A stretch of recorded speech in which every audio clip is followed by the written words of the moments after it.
Oi, meu povo, aqui é Fábio Catani, professor de História e de Humanidades, preparando vocês para as provas do Enem e do vestibular. E por isso estou aqui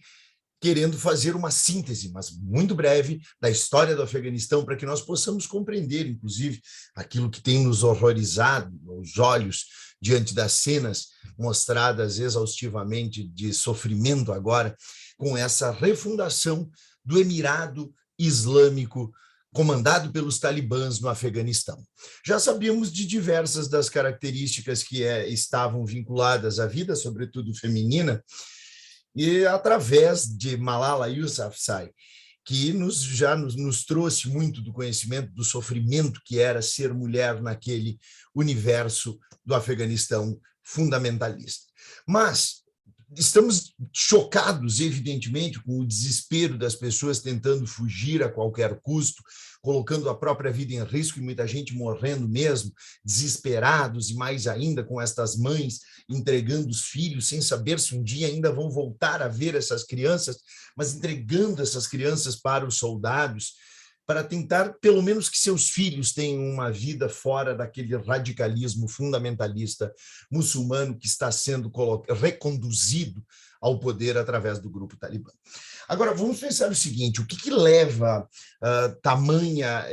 o que desperta tamanho interesse no Afeganistão, se, afinal de contas, é uma região das mais pobres do mundo, com um déficit na produção agrícola, com uma população famélica, e embora existam minerais no seu subsolo, eles não são propriamente explorados e não há ali uma riqueza natural como o petróleo, o gás natural. Mas também a gente tem que pensar por que o Afeganistão, então, se transformou no cemitério de impérios, como se costuma dizer. Porque o Afeganistão, ele, sendo esta passagem fundamental entre Ocidente e Oriente, desde a antiguidade ele foi ocupado e conquistado, às vezes, por diversos impérios, como o Império Persa, como o Império de Alexandre o Grande, como o Império dos Hindus, depois árabes, mongóis de Gengis Khan, turcos otomanos, ingleses, russos também ocuparam, depois vieram já na época soviética e agora mais recentemente norte-americanos. O que explica, então, tamanha importância, tamanha relevância? Bom, nós já observamos pelo mapa que o Afeganistão ele é um ponto fundamental de passagem de rotas terrestres entre Ocidente e Oriente. E por isso, especialmente com as rotas das especiarias, a rota da seda, a rota da caxineira, a passagem pelas regiões ocupadas pelas tribos afegãs, ela sempre se tornou um elemento fundamental. Desde a antiguidade, mas a antiguidade remota, desde os tempos do Império Persa, lá no século VI, V a.C., até a atualidade. Então, essa importância estratégica despertou interesse de impérios como o de Alexandre o Grande, que percebemos aqui, que já conheceu derrotas militares bastante significativas ao enfrentar as tribos que ocupavam o território afegão, quando ele se lançou na ocupação do antigo Império Persa, que foi o primeiro a dominar a região, transformando a região em uma das suas províncias. Depois também, mesmo que o Império Romano não tenha conquistado a região do Afeganistão, as conexões comerciais do Império Romano, tanto do Ocidente, depois do Império Romano Oriental, que vai se sustentar ao longo de toda a Idade Média, essa característica de rotas comerciais, ela conservou a região do Afeganistão como um ponto fundamental, como um ponto de bastante importância, mesmo que ele não tenha sido anexado pelo Império Romano e tenha tido uma ocupação hindu aí durante um tempo, até que no século VIII, os califas, os sucessores do profeta Maomé, isso vai nos ajudar. Nós já sabemos porque ali, com essa conexão com a Pérsia, nós já temos uma das línguas mais faladas, que é o Dari, que é na região, que é o Dari, que é o persa afegão. Tem também o pashto, que é natural de diversas das tribos de lá e que é a língua oficial da República Afegã. Mas de onde que vem essa força majoritária em que 99,5% ou 99,7% da população do Afeganistão é muçulmana? e sendo uma maioria de sunitas, inclusive que perseguem durante boa parte do tempo a minoria xiita que vive no país. Século VIII, os sucessores do profeta Maomé, os califas, iniciaram, sob a égide da Jihad, a Guerra Santa, um processo expansionista que conduziu a uma dominação de regiões, dentre elas o próprio território do Afeganistão. E, embora não tenha acontecido uma arabização da população, nem na Pérsia, nem no próprio Afeganistão,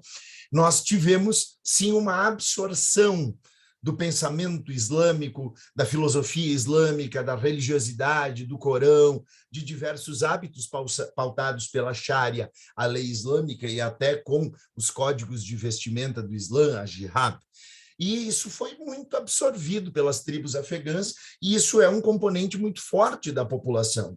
E, inclusive, sempre que houve tentativas de impérios ocidentais, ou até do Império Russo, de invadirem e dominarem a região, a identidade islâmica da esmagadora maioria da população, ela sempre foi um fator de resistência. E por isso que, desde o século XVIII, quando nós tivemos, por exemplo, aqui, passa a Rota da Seda, esse é o ponto fundamental, percebam, essa foi uma das mais importantes rotas comerciais da história da humanidade e que sempre foi um componente gerador de grande riqueza e que atraiu, por exemplo, a expansão mongol, levando, por exemplo, os mongóis de Gengis Khan a conquistarem o Afeganistão. E até durante muito tempo, mesmo quando, desde o século XVIII, se estabeleceram monarquias, emirados, muitos dos reinantes afegãos se autodenominavam Khans. E desde o século XVIII até 1973, o Afeganistão ele viveu esses períodos monárquicos. E houve períodos, inclusive, de maior processos de laicização, houve momentos de mais força da lei islâmica, e houve novamente tentativas de ocupação. Russos e ingleses disputavam essa passagem, na medida em que os próprios ingleses, ao longo do século XVIII e depois do século XIX, consolidaram a sua hegemonia, colonizando a região dos vizinhos Índia e o Paquistão. E o Afeganistão não, o Afeganistão ele resistiu bravamente. Nós tivemos no século XIX 3 guerras entre os ingleses e os afegãos, e na primeira delas, entre 1839 e 1842, os ingleses foram vexatoriamente derrotados. Só transformaram o Afeganistão em seu protetorado depois de uma vitória na Segunda Guerra Inglesa e Afegã, entre 1878 e 1880, mas o protetorado dura apenas até 1919. E é interessante que essa resistência muito forte das tribos afegãs à dominação inglesa impediu que a região fosse colonizada. E no século XX, acompanhando inclusive um processo de laicização que ocorria na vizinha Turquia, desde a implantação da República por Mustafa Kemal, também, mesmo durante a monarquia, e depois, quando em 1973 se estabeleceu uma república, conservaram-se características de uma laicização e uma permissão mais significativa de tolerância religiosa e de tolerância com os hábitos múltiplos, com os hábitos universais. Então, aqui nós temos uma imagem de mulheres afegãs em Cabul no ano de 1976,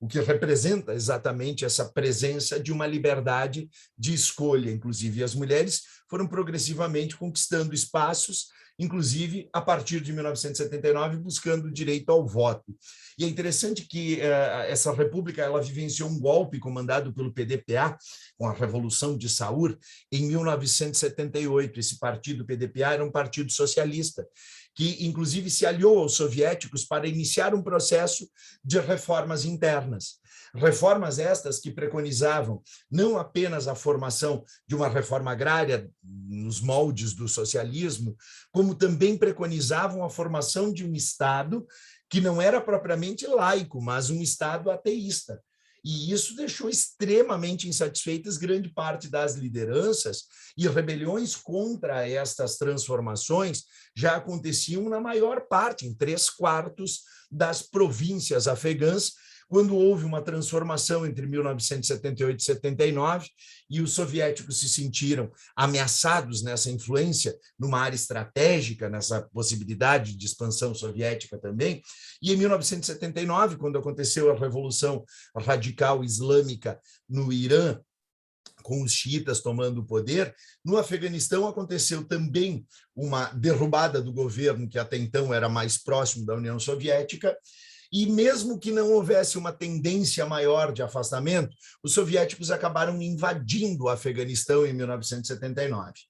E aí nós temos agora a presença de tropas soviéticas. E de 1979 até 1988, 89, os soviéticos invadiram, dominaram o Afeganistão,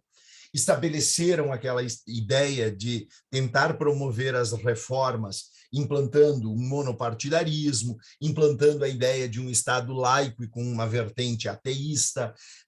tentando propagar aquela ideia da reforma agrária socialista e adotando uma série de medidas muito significativas em termos de ampliação dos espaços de atuação da mulher, como, por exemplo, a permissão da mulher ir para a escola, o fim dos casamentos forçados, a possibilidade de não se levar em conta jihad, o Código de Vestimentas Islâmicas, direitos políticos, direito ao voto. Então, houve uma série de tentativas progressistas, mas de imposição. Porque, afinal de contas, se existe essa imposição, e ela tem uma característica mais ateísta, isso contradiz as próprias características fundamentais das crenças das pessoas. E também se cerceava a liberdade daquelas mulheres que queriam manter o código de vestimenta islâmica e queriam manter as tradições de acordo com as suas crenças. E, em meio a essa resistência natural, sobretudo de tribos mais ao norte, a Aliança do Norte, nós passamos a ter uma formação muito grande de guerrilheiros. Aqui nós temos exatamente a palavra que representa combatente, mujahidins. São combatentes ultra-radicais muçulmanos, normalmente aqueles de viés sunita, bastante influenciados pelos códigos do arabismo, do próprio salafismo, que são os ramos mais radicais do sunismo, e esses mujahidins, eles fazem toda a resistência à presença soviética. Como vivíamos uma etapa de Guerra Fria, os Estados Unidos, que já tinham tido uma perda muito significativa com a Revolução Islâmica no Irã, não pretendiam ver a União Soviética triunfar no Afeganistão. E os Estados Unidos ajudaram a recrutar muitos jovens radicais muçulmanos, tanto na Arábia Saudita quanto em outras regiões, e levaram para o Paquistão para formarem centros de treinamento. Lá nesses centros de treinamento do Paquistão, que era um vizinho próximo e de onde partia a resistência, chegaram ao Afeganistão figuras como o Mullah Omar e o seu genro, seu futuro genro, Osama Bin Laden, treinados e armados pelos Estados Unidos para combater a presença soviética. Nós podemos ter uma noção disso no filme Rambo 3, em que esse personagem do Sylvester Stallone representa a força norte-americana de apoio a esses mujahidins, chamados no filme, inclusive, de guerreiros da liberdade. E quando os soviéticos foram derrotados entre 1988 e 89, saíram do país, em seguida nós passamos a ter, no início dos anos 90, o novo governo afegão, agora muito mais identificado com a radicalidade muçulmana,